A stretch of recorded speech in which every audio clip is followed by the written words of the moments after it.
feminist movement has given birth to many things. One of these is the popularization of gender, a concept that drives a wedge between sex identity and embodiment. These words are written by Abigail Favale in the autobiographical chapter simply entitled Heretic in her new book, The Genesis of Gender, A Christian Theory. Abigail's personal story and thoughtful book on the gift of our embodiment as male and female is a must-read for anyone hoping to lead kids through the current muddied and confused cultural narrative on sex and gender. I invite you to listen into this conversation with Abigail Favale on this episode of Youth Culture Matters. From the Center for Parent-Youth Understanding, this is Youth Culture Matters. If you're a parent, youth worker, educator, counselor, grandparent, or anyone else who cares about kids, we're glad you've joined us for this practical, informative, and hope-filled podcast. This is a place where together we talk and think Christianly about the rapidly changing world of today's children, teens, and young adults.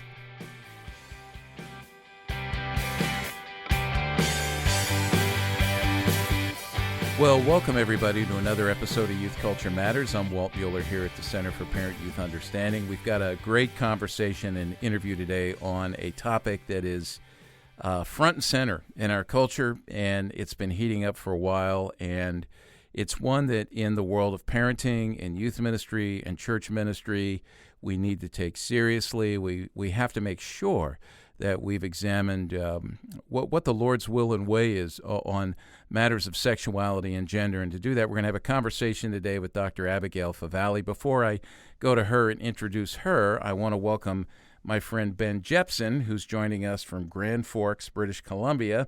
Ben is someone who's been involved in youth ministry. I got to know Ben a few years ago in our youth culture class. I was teaching up there for the Coalition for Youth Ministry Excellence.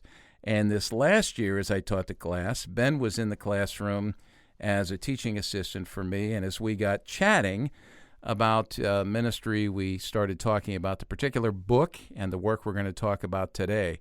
And so I thought it'd be great to have Ben on. Ben, thanks for jumping in.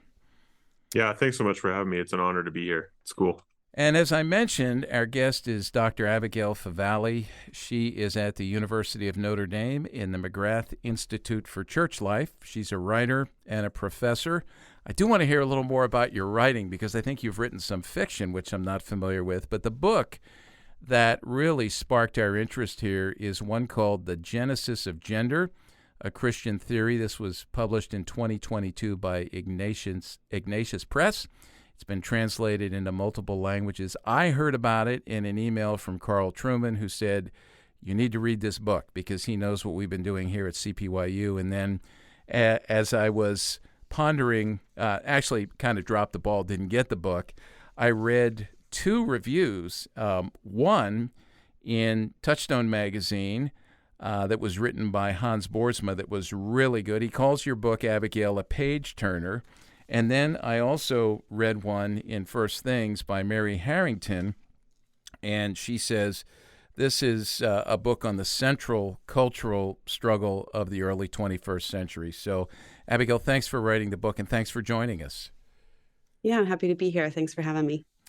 So I want to ask you right out of the gate, because your story is so compelling, and you tell the story in the book. And it's interesting to me because the story really adds so much to it. I like to say people like you have street cred because you've lived this, you've thought about this, you've kind of been across the spectrum ideologically in terms of what you've been thinking. I think of other friends we have and have had on here like Rosaria Butterfield and Christopher Yuan, who have street cred as well.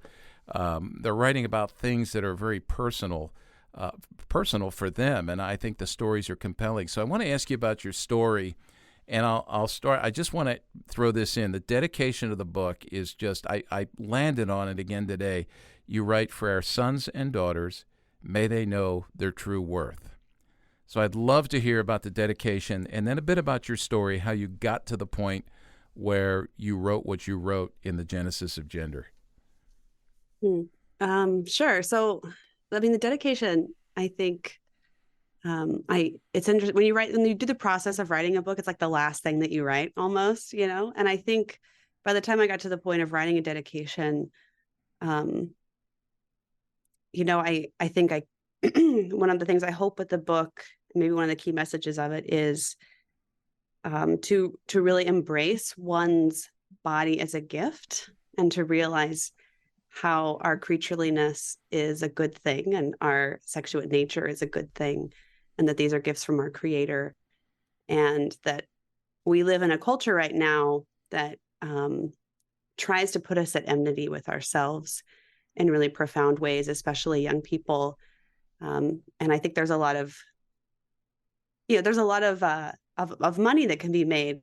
The less happy we are with ourselves, and the more we are kind of not working from a sense of intrinsic worth, but are kind of seeking to kind of curate an identity that will somehow become worthy. So to rather start from the beginning and realize you are already worthy just as you are. That's sort of what the dedication is about. But my story, I'll give a little sketch of it, and then you can ask me to elaborate on any point that you might want to dig into. So I was raised Christian. I was raised in an evangelical, non-denominational tradition, and I became really interested in questions related to womanhood, probably as a teenager and certainly as an incoming college student. And I went to a Christian college, and I was really wrestling with it, wanting, I guess, to understand a sense of like my own worth as a woman specifically. Like, what is my worth before God as a woman? And I wasn't finding a lot of good answers or a lot of satisfying answers. In fact, it wasn't even so much that I was finding unsatisfying answers. It's just no one was really talking about it that much. And then through the course of my studies, I discovered feminist thought, especially feminist theology and feminist biblical criticism. And I just really embraced that. I thought, this is what I've been looking for. This will provide me with the kind of answer to these questions that I find so deeply important. And the further I went into feminist thought, the more I gradually absorbed what I call in the book, just for simplicity's sake, kind of a postmodern worldview that eventually kind of displaced my Christian faith. And I would say that postmodern feminism became my religion in many ways. And that's what I am focused on in graduate school throughout my 20s. I really became a card-carrying kind of postmodern progressive feminist during those times. Even though I still considered myself a Christian, there wasn't really any confessional or even practical content to it. And then at the end of my 20s, I had a pretty profound return to Christianity, this time in the Catholic tradition. And so since then, I've been trying to engage with my insider knowledge of gender theory and feminist theory to help other Christians better understand some of the cultural developments we're seeing, especially around gender in our time. And so that's what kind of brought me to writing the book. Mm.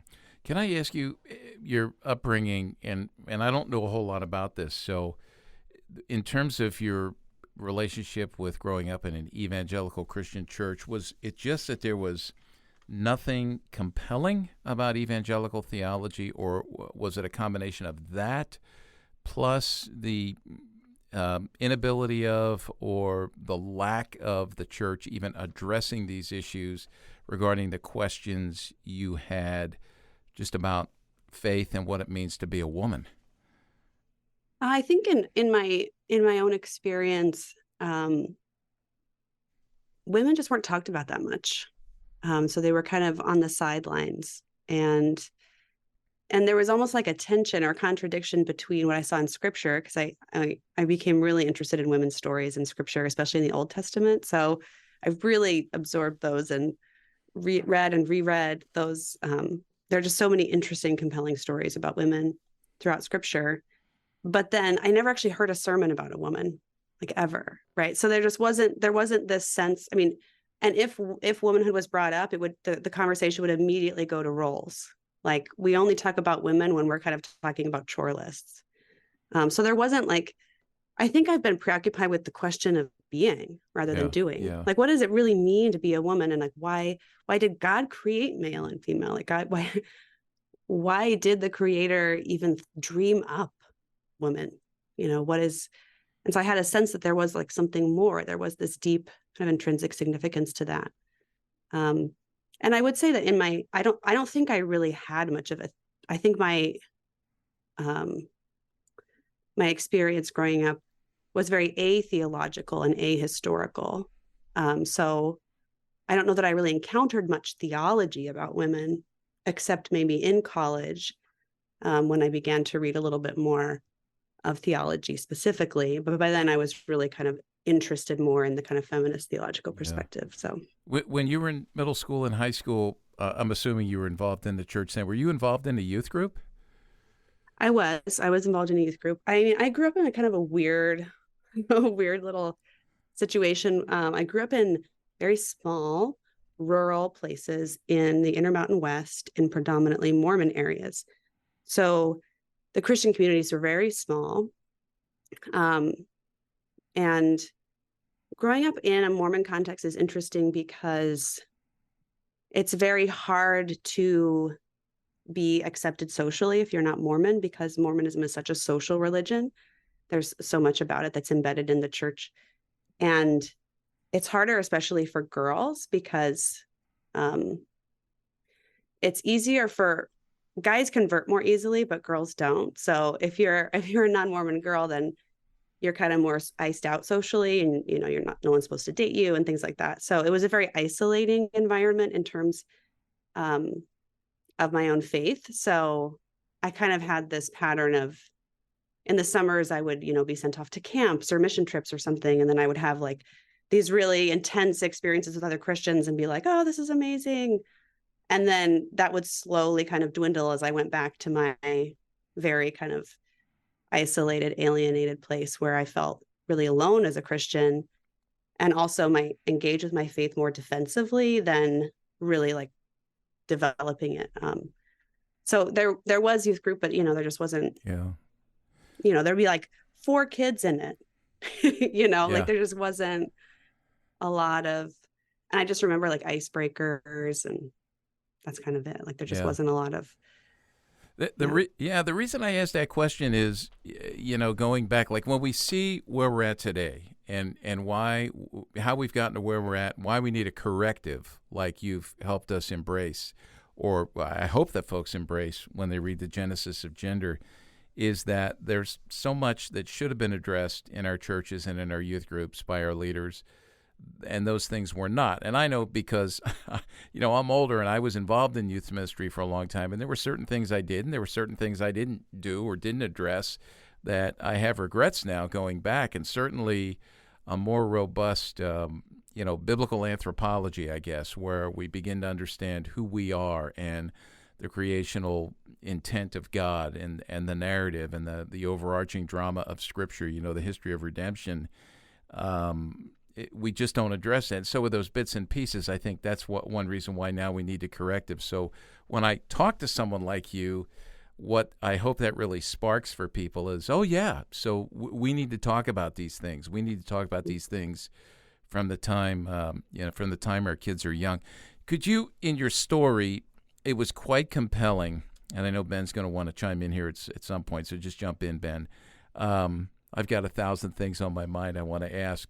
But it was quite compelling when you got to that point in your story where you're actually teaching your students feminist theory, and you start to feel a bit duplicitous, I guess.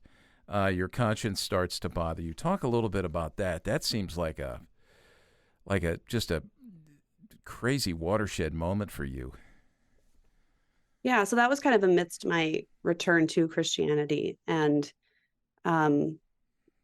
gradually having this cognitive dissonance, or this kind of sense of conflict about the way I had been approaching teaching, and this would be at the college level, and realizing that I had been, in my attempt to kind of be this like neutral, objective teacher figure, I had been kind of transmitting an implicit worldview, even though I was in a Christian context. I was teaching in a Christian school, and I would raise questions of faith. There seemed to be more of an emphasis among the more kind of progressive leaning faculty that we want to that educating these students will be about disorienting them from some of their naivete, right? So we want them to be critical thinkers. We want them to be more nuanced and sophisticated, to ask questions rather than have these kind of simplistic answers, right?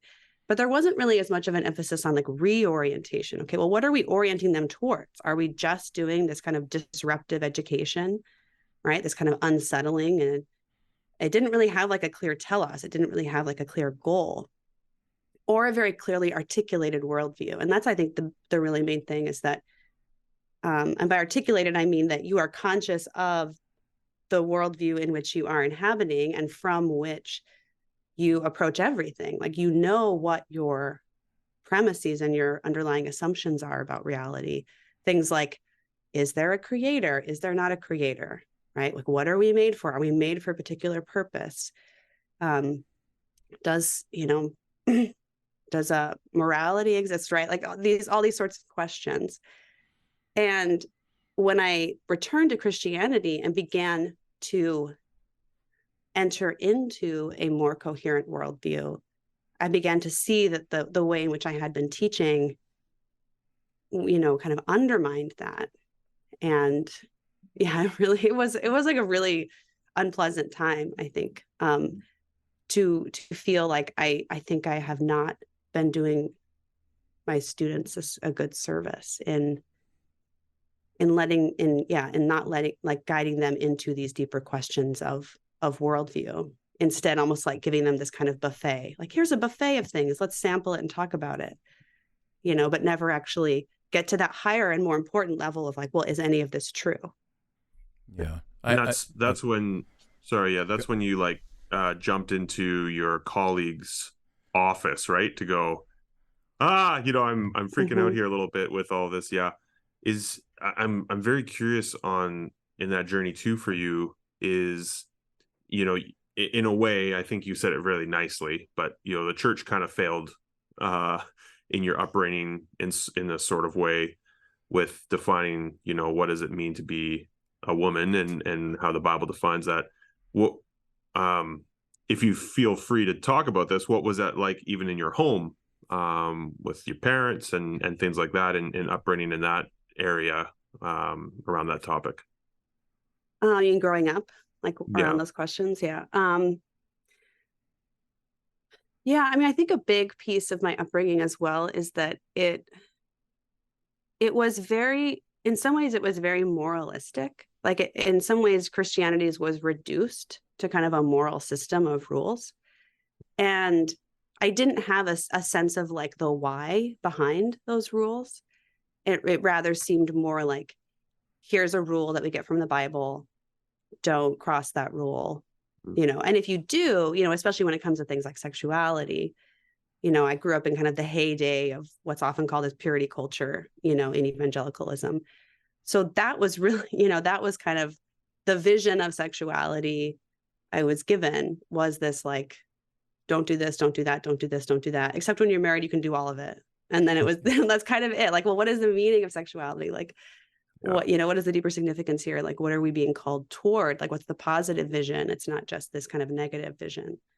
And so I think that was definitely true within the home as well.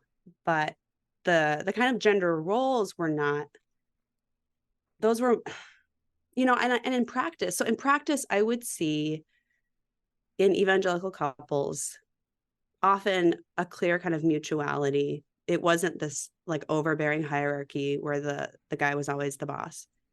But then the articulation of gender roles was like that. And so I also saw a tension there, right? Like, marriage lived out, didn't seem to be this like really kind of complementarian hierarchy. But whenever everyone talked about roles between men and women, it was pretty rigid and hierarchical. So I think I just was like, what's going on here? I think I was just confused by, and it seemed to be much more rules based than arising from a coherent vision of the whole. Yeah. Right. Like, there are reasons why I guess maybe another way of putting it is that like the church's no is always in service of her yes, and the yes is always greater. Right. And the yes is always connecting to this overarching vision of the story of human redemption, and also this kind of sacramental understanding of all of reality. But if we just skip all of that and focus just on the no's, then you kind of fall into this moralism and this legalism that I don't, I think it doesn't do justice to what Christianity actually is. Yeah. And go ahead, Ben. Sorry, Walt, I keep stepping on you. If it was confusing for you growing up, then it certainly hasn't gotten any better now. And this whole conversation in my mind, I'm thinking of youth leaders, I'm thinking of youth ministry, but I'm also thinking of my own daughter, because I have an 8-year-old daughter, and so, boy, I've got lots of questions and stuff there within there. But anyway, yeah, thanks for jumping in on that and sharing a bit of that. Walt, sorry. I was just going to say, as I listen to Abigail, as I listen to you talk about this, I think back in my own life, and nobody, I think everybody here would agree that everyone was well-intentioned. No one was trying to undermine any sort of advancement of the gospel or biblical truth. It was well-intentioned but incredibly ignorant. And I think in so many, and by the way, I raise my hand as being, guilty towards that. That's part of being a parent when your kids are finally grown up and you're looking at your grandkids going, all right, I'm going to get it right this time around. But, well-intentioned, but a lot of ignorance. But I think that, and I want to get into this after the break, part of the corrective, I think a big part of the corrective that, Abigail, you put forward in this book, and I really want to get into this, to some of just I think, skewed thinking we have in the culture at large and then also in the church about sexuality and gender, and especially in this moment where we're, basically saying, I'm going to choose who I am. It's a choice, not a given.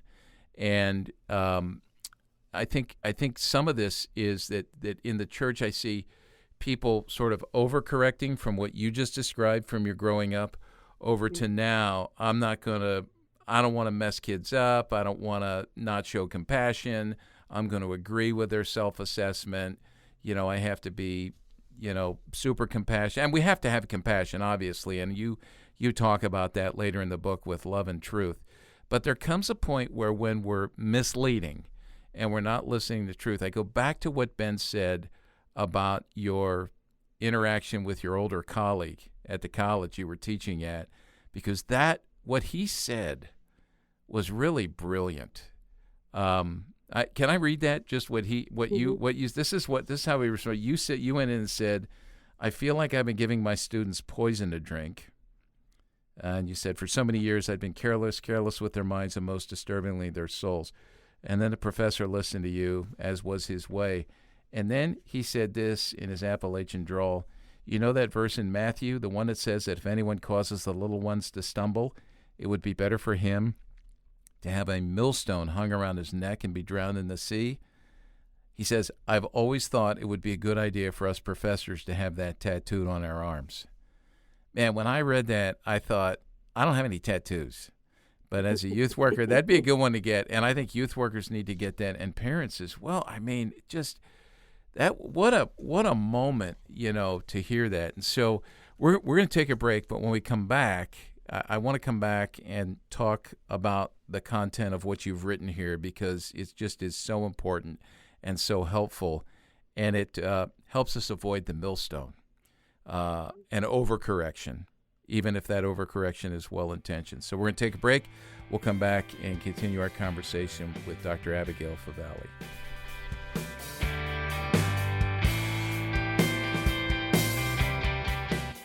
If you enjoy listening to Youth Culture Matters and would like to support the ongoing efforts of this ministry, you can do so by visiting cpyu.org/giving to make a donation.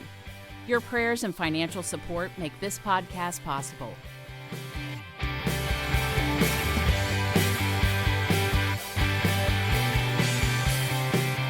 Well, welcome back. We're continuing our conversation with Abigail Favale. She teaches at the University of Notre Dame. She's written a book called The Genesis of Gender. I do want to ask you, at Notre Dame, I see that you are at the McGrath Institute for Church Life. What is that? What do you folks do there? Sure, yeah. So the McGrath Institute is an institute at the University of Notre Dame that is more of an outward-facing institute. So it's an outreach institute that seeks to bridge the academy with the church as a whole. And so we have all kinds of different initiatives in the Institute that are programs, for example, that try to provide formation for lay leaders in the church. We have a program for youth ministers, for example. And we're trying to bring kind of the substance of what can happen in the academy. It doesn't always happen, but what can happen in academic conversations to actually bear practically on the living life of the church. Yeah, well, that's good. That's what we're trying to do here. So this is good for the sake of our conversation. So you write in the book a bit about how we've evolved as a culture at the level of thought, philosophy, so forth and so on. How we've evolved as a culture at our understanding of gender, things that have sort of undermined the way that maybe we used to think, and probably there were things that had to change. But how, can you explain a little bit of that? Like what's happened culturally, philosophically, historically? You write about this a lot with feminism and the different waves of feminism. And then after explaining that, that's how we got to where we're at. Where are we? And I'm especially interested in talking a bit about the transgender issue because that's just such a big deal right now in our culture. Mm-hmm. Sure. Yeah. So a big part of the book is giving an account of the genesis of gender in the sense of how did the concept of gender arise? What's its origins? And so I trace kind of the more or less linear history. And I describe, I guess I would say, a twofold revolution, one being a conceptual revolution, so kind of a shift in how we think about gender philosophically and theologically. But that's also tied up in a technological revolution, because I think one thing that's really important to realize is that the way gender has evolved and continues to evolve in real time is driven, I would say, as much by technologies than it is by concepts. Like there's definitely kind of a feedback loop going on there. But contemporary gender theory really arose out of feminist theory. So in the book, I give an overview of the various waves of feminism. But I think where it begins to become most relevant conceptually is in second wave feminism, where you get this framing of gender as something that's distinct from sex. So in this framing, this kind of second wave feminist framing, sex refers to biology, but gender refers to the kind of social norms and ideals that a given culture attaches to sex. So it's from this framing that you get the pretty common phrase, gender is a social construct, right? So that's kind of the basic sex-gender split. Sex is biology, gender is social. And also oppressive. That's important to realize that in feminist theory, gender isn't this like liberating, source of a wonderful epiphany. It's like this kind of patriarchal social construct that keeps women down. So the goal is almost you want to overthrow gender norms.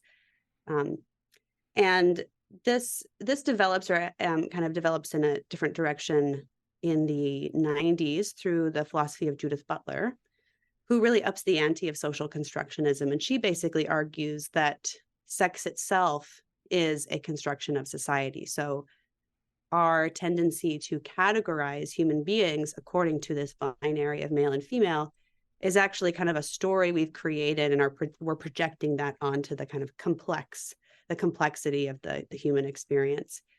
So in other words, for Butler, everything's gender, even sex, everything's the social construct. But again, for Butler, she sees this as oppressive. She sees it as something that should be interrogated, overthrown, right? And so it's really interesting to me that in, the early 2010s, we see this kind of new understanding of gender beginning to bubble up, which actually seems to see gender as not so much a construct, but this inner sense of self, this kind of core identity of the self that is not something that should be overthrown, but something that should be discovered and celebrated, right? That's not extrinsic, but intrinsic to the self. That's liberatory and that's deeply authentic, not superficial. So this is actually a very different concept than what you see in feminist thought and through Judith Butler. But what I think has happened is that you have the kind of anti-realism, the kind of postmodern anti-realism that flows through feminist thought that is really trying to reduce sexual difference to something created by society. Like, this isn't something real, it's just a social construct, right? So that kind of gets us to be suspicious of sex itself. But then in its place, this kind of new realism has like bubbled up from primarily, I think, through social media. And now we have the concept of gender identity, especially as part of popular culture and youth culture. So it's this like mutation of the kind of Butlerian gender theory, but that actually posits almost this new understanding of gender that is gender identity, right? Which is how we kind of talk about, or young people especially, how they talk about it now, where this is like a deep truth about yourself that you have to kind of contemplate and then realize and then express, and that is who you truly are. And if it's in tension with your body, then the body needs to be brought in line with that understanding. So that's kind of a little bit of a sketch of kind of how we've come to this concept of gender. Let me ask this: the phrase gender identity, and I've read a bit about Dr. John Money down at Hopkins and his work, which is actually quite frightening. I just picked up an older copy of the book he wrote about the Reimer boy who had the botched circumcision, and then he jumps in, John Money jumps in, and it's almost like reading about Frankenstein in some ways, says, well, let's just perform some surgery, convinces his parents, let's just perform some surgery, and he can, grow up identifying as female, be fully female, that sort of thing. And, the end of the story is as horrifying as the beginning, when eventually as a grown man, he takes his own life. But it's unimaginable in so many ways.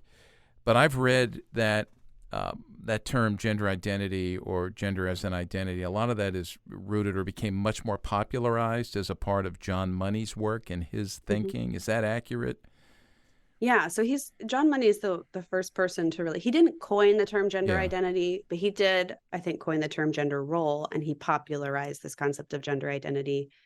And that kind of ongoing experiment that you talk about on the Reimer twins, because he had this theory that gender is entirely a product of social construction. So you could, like, we're kind of blank slates. You could take a baby and then, enculturate them to a particular kind of gender, regardless of their sex. That was his theory. So he tested it out on these twin boys, to disastrous results, right, as you said.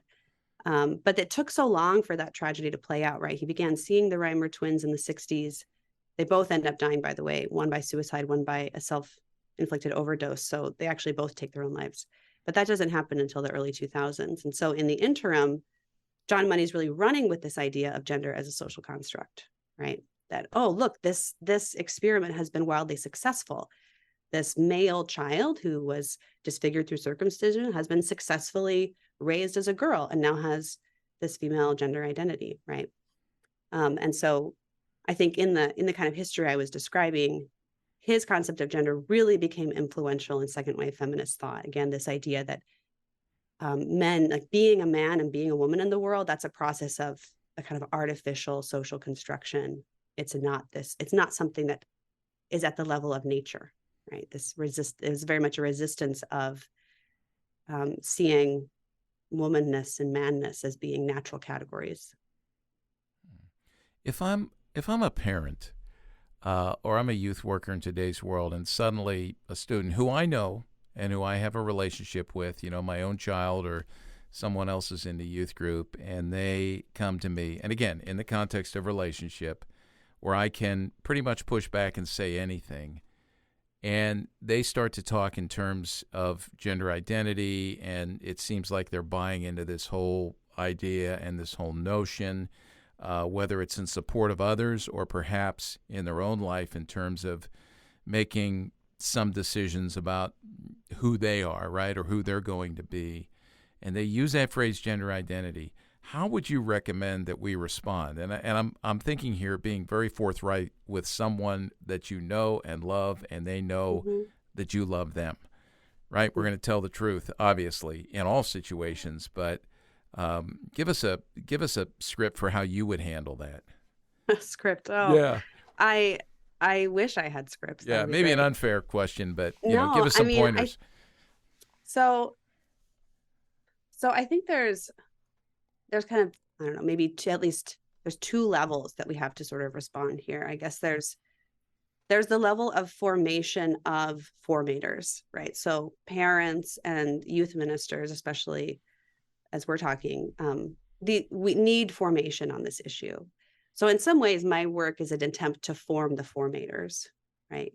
So that one, formators can have a sense of clarity about where these words and these ideas and these concepts come from, some of the deep kind of inconsistencies and incoherencies in these concepts. In other words, hopefully as kind of an inoculation against like adopting them in a naive way, right? Or and not. So there's that level, right? Which is kind of clarity. Right. And just what you just said, yeah. adopting them in a naive way. Like you talk about Judith Butler. I hear people like you who have, you're diving deep into theory and history. Judith Butler, and you can talk about Judith Butler and others. Most who embrace Judith Butler's ideas have no idea who she is or that she even existed. Exactly. So that's what you're talking about there with being naive. This is the importance of knowing the history of ideas. So I love that you say that. Right. Yeah. So I think there has to be a kind of clarity and formation on that level. But then when it comes to actually the practical level, which I think is more difficult, I think the pastoral level is much trickier. Then I think, you almost have to like listen behind the script. Like, so you kind of need to learn the script. You need to learn the kind of terminologies and categories and concepts that young people are now using to articulate their experiences and their sense of self. But then you kind of need to listen past the script when you're actually talking to an individual, because what they're naming when they choose a particular label or when they use the phrase gender identity, they're trying to articulate some aspect of their experience. But it's not entirely clear until you really talk to that individual what they're saying, right? So you could have a young person who says, I identify as non-binary. Well, you don't really know what that even means until you actually talk to that. Maybe what they're saying through that word is that, they really just want to belong to a tribe that uses that word they want to fit in, right? And they might not even say that consciously, right? But you might pick up on this is really about belonging for this person. Then it could be, for someone, it might be that they're very gender atypical. Maybe it's a girl who's a tomboy, and this is comfortable because she feels constricted by, some of the stereotypes and is kind of resisting those stereotypes, right? So that's a very different kind of experience that's being articulated through that term. So I think we need to like, avoid maybe two reactive extremes, right? One would be just to simply immediately embrace the label and then pare it back, and there's something like incurious about that approach as well. Like, not that interested in what's actually happening in this young person's heart, but they're using a script. I'm going to go along with the script. I'm just going to affirm, not ask questions, And then there's the other, I think, extreme, which would be, I'm going to like push back hard, and I'm going to kind of shut this down immediately, say, I don't use that terminology, blah, blah, blah. And then that can really backfire because, even though there's something problematic about the framework, that this young person has been kind of ushered into, nonetheless, this young person is still saying something about who they are and where they're at, and that needs to be met with reverence, I think, and received in a certain way. So I think we have to sort of listen past the script to understand what's going on in a particular young person's heart, or where they are, right? So to maybe not overly focus on these concepts, but in some ways try to get around them, and not to get super hung up on them. So that's just an initial thought. Yeah. That's good. A couple of things that we've talked about here are just, your initial shock, right? I mean, if it comes out of the blue, especially with rapid onset gender dysphoria, Abigail Schreier's written about this. Kids come home, typically girls, middle school age, maybe a little bit older, and it's probably trending younger now as well, but, mom, dad, I'm transgender, I'm going to transition, or, I'm hearing about kids like in 5th grade announcing that they're bisexual. Now, that leaves me scratching my head because developmentally, when I was in 5th grade, I didn't even know that I was sexual, let alone what, flavor of that. And so, and I know a lot of this, as you said earlier, about social media, technology, just the information glut, screen time, that really points kids in directions and gives them information, at least terminology, things they can say without even knowing what they mean. But a couple of questions, tell me your story. Very calmly ask. I like how you say that. Just, kind of ask questions. Tell me your story. How did you arrive at your conclusions? Ask about terms. What do those terms mean to you? Why exactly. Would you, what does that mean to you? Yeah. Why would you? Because I think, and a lot of that's it's not just going to clarify, but I think some parents might breathe a sigh of relief, going, they have no idea what they're talking about. I actually think that is more often the case than you would realize. Right? Yeah, for sure. Yes. So I love this. I mean, I think this is good. Ben, did you want to throw anything in at this point before we break, or another question? Well, perhaps? Yeah, I mean, I was just going to make that point too. It's confusing, the terms, to trying to figure out, to navigate all of this. Like, the hardest question I can ask someone right now is like, well, can you define feminism? Can you define what a woman is? It's hard to do, it seems. Never mind, a lot of these terms that we're talking about right now. So I'm just thinking of the parent, the youth leader and stuff, just trying to navigate this. So, I mean, obviously on the one hand, for parents and youth leaders, I mean, we really have to make sure we're doing our studying, that we're doing good reading and research and a lot of this kind of stuff. But as you just said, I'm like, I wonder how much our kids and our students actually fully understand a lot of these terms and all that kind of stuff, and track with that. And so therefore, obviously I think the conclusion we're starting to work toward is, how do we give them, how do we not only know that stuff, but how do we give them, the truth, the clarity of what the scriptures say about these things, and how to bring them up. And that's where I'd love to go. Maybe we're getting there already, but that's a big piece, I think, for me, is just the utter confusion and a lot of this kind of stuff. So yeah, let's pick up on that after the break. That's what I want to finish with, because that's so practical. That really is, in many ways, can I use this old cliche, the meat and potatoes of the book, which is just so helpful in helping frame, the creational narrative, understanding what it means to be human, identity, all of that as it relates to these issues that we deal with today. So stick with us. We'll be right back.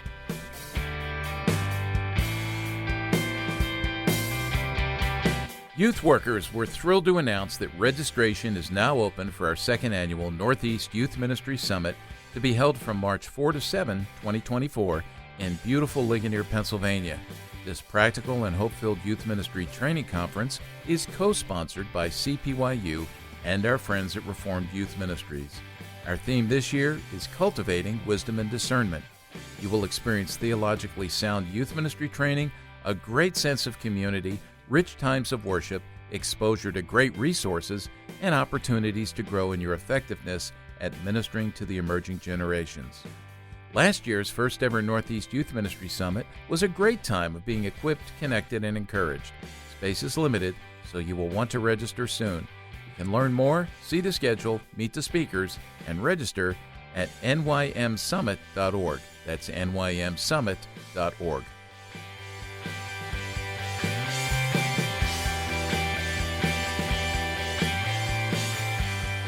Well, we're back to finish up our conversation with Dr. Abigail Favale. She is the author, as I mentioned earlier, of The Genesis of Gender, subtitled A Christian Theory. This book was published last year. And by the way, Chris Wagner will, as he always does, if you're familiar with Youth Culture Matters and how we do things here, will put on our homepage, cpyu.org, underneath the player for this particular episode of the podcast, links to everything we've talked about here, whether that's research, books, studies. I guess we're going to have a link to the University of Notre Dame. That's a first for us here, right? So we'll have that, and you can find out more about the McGrath Institute for Church Life as well, and other things, Abigail's other books as well. which we have not spent time talking about. But Abigail, in the final few minutes that we have here, if the culture's misleading us, we obviously, as followers of Christ, we believe that the scriptures lead us in the right direction, showing us God's will and God's way. God's big yes for sexuality. I know we've mentioned the purity culture a couple of times, and I remember doing youth ministry in the midst of that world where, as I look back, it was more about communicating, much as you said with your early, youth group experience, moralism, right? Here's the don'ts. Don't cross this line. And as a result, I think many of us grew up thinking that sexuality, I don't know that we used the word gender, but certainly when it came to sexuality, it was a big no from God. Like, these aren't things that we talk about. And the way that it was talked about to us or not talked about by our parents left that impression as well. It wasn't done well. So we want to know how to do this well in a way that truly communicates God's good order and design and celebrates that, rather than leaving some impression that these things are, dirty and off limits and we're not to talk about them. So this is what your book's about, and it might be an unfair question to say, give us a flyover, but I'm going to ask the unfair question. Give us a flyover that's helpful, that just gives us a good taste and some direction as we finish up here. Yeah, well, when I think about, how do we, so one of the challenges, I think, is that, gender identity theory and this kind of model of understanding gender, it has a very compelling story, right? Especially for young people who are experiencing, a distress or a sense of being uncomfortable around other people or with their own body, which are very normal experiences in adolescence, right?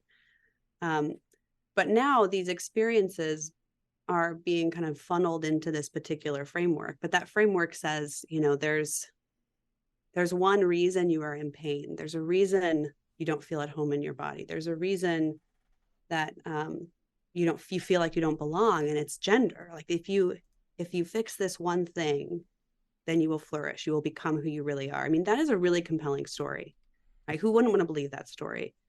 And I think actually in some ways it's trying to meet the same kinds of longings and questions that Christianity seeks to meet, to become who you really are, to find a place of belonging, to feel a sense of like wholeness and healing and integration through Christ, right? So the problem are not the desires or longings of our young people. The problem is that we have this kind of flawed cultural narrative that can't meet them, but is promising to be able to meet them.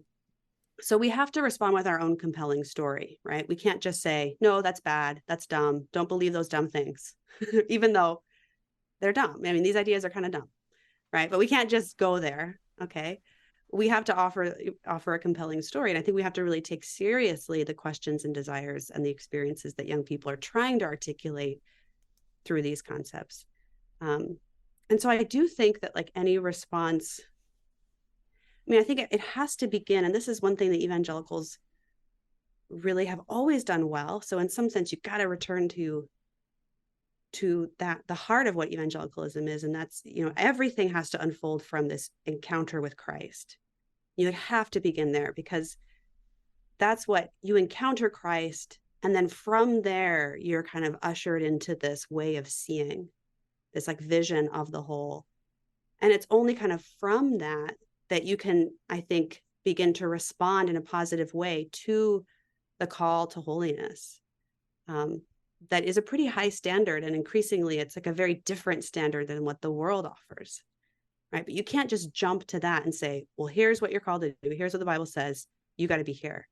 Like, that skips the like foundation of even being able to walk toward that in discipleship. And that is that encounter with Christ. So I would say prioritize that above everything, because I think it's only from that you can begin to kind of help usher a young person into a different way of seeing. That's one thing I would say. Another thing I would say is that the Christianity has a very positive view of the body as a gift and the body as integral to the person. all the central Christian mysteries of the faith are intensely bodily, right? We believe in a God who became a body for our sake in order to offer up that body and then raise it from again, right? So the body just comes up all the time, right? So if the body doesn't matter, then Christianity makes zero sense. And this was one of the things that alienated people from Christianity from the beginning. The Greeks were like, the body resurrection, that's weird. No thanks, right? So Christianity has always had this kind of countercultural message about the body being good and part of how we are made in God's image. And so I think helping young people to accept the gift of their bodies in a culture that is really trying to undermine that and to get them to hate their body, especially young women, I think.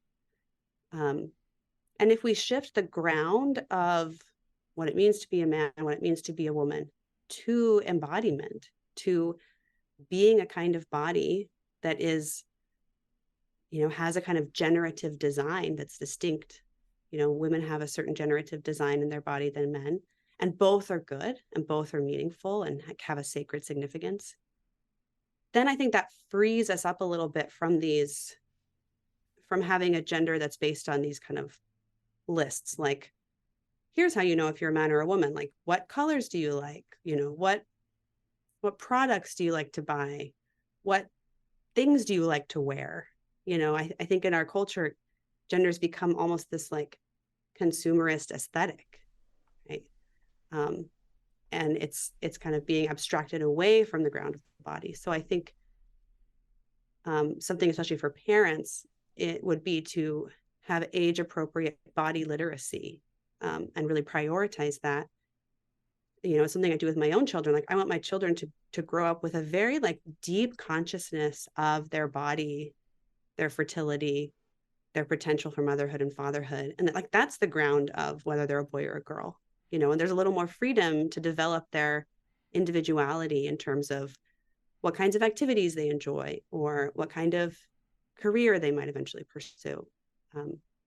Because I think that's one of the critiques you can make of the gender paradigm, is that it dismisses the body, it dismisses generativity. And so then the only place to ground gender is in these stereotypes, right? Which I think sometimes young people are rebelling against and feel constricted by. So there's something, I think, freeing about the Christian vision there too.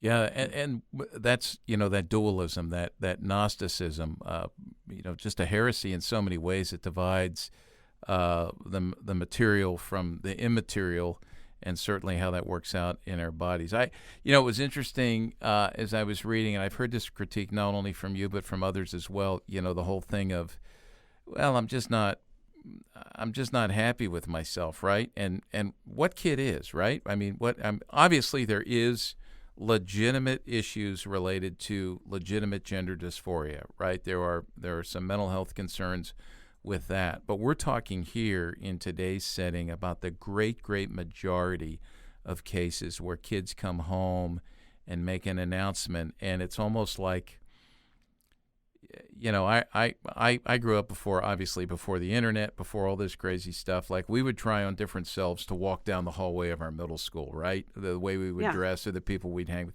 So this has just become another option, and I'm hearing a lot about research that's done on when you throw this out as another option, and then you have professionals in the medical world, in the educational system. You mentioned, the pharmaceutical industry. There's so much money to be made in this as well. And even parents who just buy into the narrative and say, well, if you don't, maybe, you don't feel comfortable in your body, you're transgender. You need to transition. Let's get you on the fast track. And that seems to be what's happening, more and more. But just as you said, to change the narrative and to back up, there are always, like you said earlier about knowing the story and asking the questions and how have you come to your conclusions, that whole thing. Peel back the layers. There are things going on underneath. I mean, just the general adolescent sense to figure out an answer to the question, who am I? And the other question, what do I believe? What is my worldview? I mean, that's what we're about as Christian parents, and that's what we're about communicating as people in the church. The Scripture speaks to all of that. So I love that you say that rather than, the fast track. Oh, well, you're transgender. you need to transition. So, yeah, I love this. Ben, did you want to follow up with something there? Yeah, I mean, I also love you use the word here, discipleship. And I'm like, oh, that's a big piece, I think, here, because I think discipleship happening in the home, but discipleship happening within the church and with a mentor, with the youth leader, all that kind of stuff. That's where I think a lot of the boots on the ground can happen here, with correcting and training and helping bring proper definitions to these terms. And I really think, when I'm thinking of youth leaders, in America and Canada and stuff like that, it's yeah, we got to know this stuff, but then we got to really walk alongside, probably in small groups, probably even one-on-one sometimes, just to go, okay, let's actually talk through this and where this is going and why do you feel this way, and so forth. And so I thought that was really helpful. And I'm always trying to push the practical, especially when it comes to ministry. What are we asking the youth leaders to do? And I think that's one piece that just really has to drive home, because a large group Bible study talk is good. But I think even better is going down on that discipleship piece, drilling down on that. Yeah, one last question I'll ask, and then we'll let you go, Abigail. It's a good follow-up, I think, to what Ben's just saying about the practical, right, and discipleship. Would you give us some of your best recommendations for, and you address this in the book, how to speak the truth in love? And, my understanding is that in today's world, we try to speak with love, assuming that love, I think, sometimes is misdefined as affirmation, right? Whatever you want to lean into, I'm just going to affirm that. That's my way to love you as a mom, or love you as a dad, or love you as a youth worker. Give us some guidance here, just from where you sit as you've navigated through this yourself in your teaching, your own personal story with your kids. I think you have 4 kids. Help us understand a little bit of the best way. Give us some marching orders, right, for speaking the truth in love. Well, speaking the truth in love is like, how to do that well is a question that preoccupies the majority of my thought life these days. So I think it's something that I don't have this like exact formula figured out on how to do it, because in some respects, because I do think there has to be this kind of responsiveness to the person, and it can be hard to abstractly generalize about what would be the best approach in a given situation, right? I think there, in that sense, there has to be some I think it's more about discernment with the guidance of principles that are clarified and in place and rooted in Scripture. So principles about anthropology, principles about the gospel, principles, that maybe even principles about thinking about what stage of development a person is in, whether, are you talking to an adult, are you talking to an adolescent, are you talking to a child, right? So I think articulating guiding principles, but then also having this very prayerful discernment about how to apply those principles in specific situation is really what we need in and how to proceed there. So I think it's important to, establish, I don't know, sometimes when I think about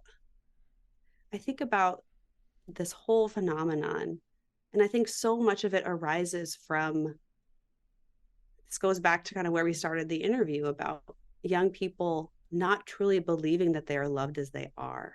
Yeah. That they don't have to like become a particular thing in order to be loved. Like you don't have to curate this ideal self in order to be loved. And so I think that they can't just hear that because it sounds like a platitude. They have to feel that in their interactions with people. But at the same time, that I think it's possible to clearly communicate in word and action to a young person that I'm on your side and I care about you no matter what, and I'm committed to your good. But also, especially as an adult, to hold certain certain boundaries, right? To disagree in love at times. That I also think that is really important, to be able to say, I'm walking with you in this process of discernment, and that might involve disagreement at times because I care about your ultimate good. Because I think young people can hear from someone something they don't want to hear if they know that person loves them. Well, that's a good word. Yep. And like, if that's not there, then like, that's just the foundation, right? But it's not actually, I don't think it's actually merciful I don't think the affirmation pathway is the merciful pathway. I actually think it's in some ways a cop-out, right? It's a way for us not to do the hard thing, which is to disagree in love, or to kind of hold a boundary that a young person is pushing against. But that's what young people are supposed to do developmentally. They're supposed to be pushing against boundaries, right? Sometimes they're pushing because they want to find out where the boundary is. They want someone to step up and say, actually, here's what the truth is. They're kind of floundering around for that. There's so much now in our time that's left up to choice and individual decision that I think is paralyzing, right? I think we kind of have this phenomenon of like, you have to decide everything. Like, when I was growing up, it was like, you kind of have to figure out whether, what your sexual orientation might be, but your gender was like figured out. That wasn't something you had to question or ruminate or figure out or discern. But now that's also up for grabs, right? So this kind of total uprooting and unsettling of identity is actually really anxiety producing. So it's not loving to just kind of follow someone along that path that has no boundaries in it. When they're kind of searching and fumbling around for clarity, right? I think clarity is merciful. Mm-hmm. I like the use of that word, merciful, and discernment, prayer, sensitivity. I mean, you're talking about the pastoral approach that we all need to have, and I love. I was thinking back to some things you've written in the book here, in your chapter on wholeness, that even in talking about pronouns, you don't want to assent to an untruth, but rather participate in giving them the truth rather than in participating in a lie. That seems to be, one of the most common areas that people would be able to apply what you're saying here, but certainly more than that. And I hope people are hearing what you're saying about relationships. A lot of good and true advice in there. So, listen, thank you so much for your time. We are recommending this book to everyone. Ben, you would recommend it, right? You and I got talking about this when I was up in Canada. Just say a word to youth workers about The Genesis of Gender, Abigail's book. Yeah. I mean, I'm an avid reader, so I recommend The Rise and Triumph of the Modern Self, but I know that most people won't read it. Carl Trueman, yeah. Carl Trueman's book. I think he knows that too. Yeah. People, well, just because it's a bit bigger and stuff. I will also recommend The Genesis of Gender, and I know that I might just have to buy more copies at Christmas here and just start getting them out, because I know that people can pick it up and read it. For parents and for youth leaders and stuff, it's really, it's a page turner in that way. It's really readable, I should say, and it has a lot of good practical stuff. But the other thing that we already mentioned today too is it helps us clear some confusion, because Abigail, you do such a great job unpacking a lot of these terms, a lot of the history. I mean, I'm just learning a ton through it. So yeah, I highly recommended it for sure. Yeah, and a lot of research as well on where the ideology is led and how perhaps it's failing.